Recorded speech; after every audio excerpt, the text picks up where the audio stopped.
ஏம்மா ரொம்ப பயப்படுறீங்க? ஏன் கலங்குறீங்க? ரொம்ப கலங்கிட்டு இருக்கிறீங்களே! ரொம்ப ஏதோ யோசிச்சிட்டே இருக்கிறீங்களே! இதை யோசிச்சிட்டே எதிர்காலத்தை குறித்து யோசிக்கிறீங்க, தேவை குறித்து யோசிக்கிறீங்க, ஏதோ உட்காந்து யோசிச்சிட்டே இருக்கிறீங்க.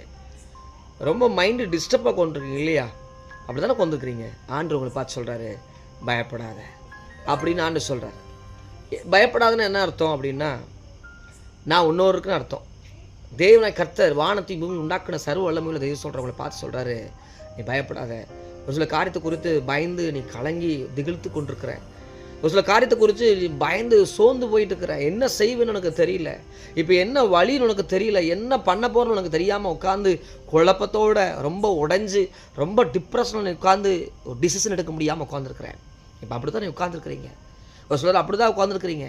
எதிர்காலத்தை குறித்து எந்த வழியுமே இல்லை, எந்த சூழ்நிலையுமே இல்லை. நான் என்ன செய்வேன்னு தெரிலன்னு சொல்லி ரொம்ப பயந்து கலங்கி உன் இருதயம் கலக்கத்தினால, உன் சிந்தை போராட்டத்தினால ஒரு தெளிவில்லாமல் உட்காந்து நீ யோசித்து கொண்டிருக்கிற உங்களை பார்த்து தான் ஆண்டு சொல்கிறாரு, பயப்படாத, நான் உன்னோடு இருக்குன்னு ஆண்டு பேசுகிறாரு.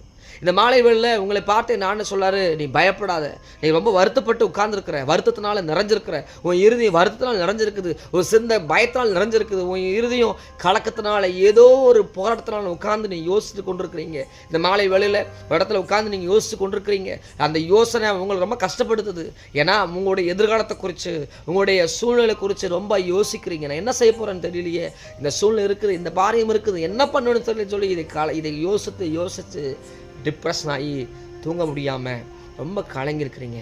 வியாதி குறிச்சோ, கடன் குறிச்சோ, இல்லை மகளை குறிச்சோ, மகனை குறிச்சோ, ஏதோ ஒரு படிப்பு குறிச்சோ, தேவை குறிச்சோ நீங்கள் கலங்கிட்டு உட்காந்துருக்கிறீங்க. ஏதோ ஒரு பிரச்சனை, உன்னால் அதை வெளியே வர முடியாத அளவுக்கு உட்காந்துருக்கிறீங்க. ஆண்டவர் சொல்கிறாரு, உங்களை பார்த்து சொல்கிறாரு, நீ பயப்படாத, நிச்சயமாக முடிவுண்டு. நீ படுகிற அந்த கண்ணீர் அவர் பார்க்குறாரு, நீ வடுகிற அந்த கண்ணீர் அவர் பார்க்குறாரு, நீ அழுகிற அந்த அழுகுறல அவர் பார்க்குறாரு. நீ தோற்று போய் நினச்சிருக்கிற, நீ தோற்று போயிடும், நான் அவ்வளோதான் நினச்சிருக்கிறேன், நான் தோற்று போயிடுவேன், என்னால் ஜெயிக்க முடியாது, நான் எல்லாரும் விட அவமானப்பட்டுருவனும், என் வாழ்க்கை எல்லாருக்கும் ஒரு வேடிக்கை பொருளாக ஆயிடுவோன்னு சொல்லி கலங்கி கொண்டிருக்கிறேன்.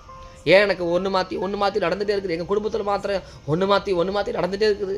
எங்கள் குடும்பத்தில் மாத்திரம் ஏதோ நடந்து கொண்டு இருக்குது, பயமாக இருக்குது, என்ன தெரியலன்னு சொல்லி பயந்து கொண்டு இருக்கலாம். ஆண்டவர் உங்களை பார்த்து சொல்கிறாரு, நான் உன்னை நேசிக்கிறேன், நான் உன் வாழ்க்கையை மாற்றுவேன்னு சொல்கிறாரு. நீங்கள் செய்ய வேண்டியது ஒன்று, என்னோடு இணைஞ்சு நீங்கள் ஜெபிக்க போகிறீங்க. அவ்வளோதான். கர்த்தர் பெரிய காதை செய்வார். இந்த நேரம் இணைஞ்சுக்கலாமா? என்னோடு இணைஞ்சுக்குவீங்களா? நீங்கள் என்ன சொல்ல எனக்கு தெரியாது. ஆனால் இன்றைக்கி நான் வேற ஒரு காரியத்தை பேச வந்தேன். ஆண்டவர் இது பேச சொன்னார்.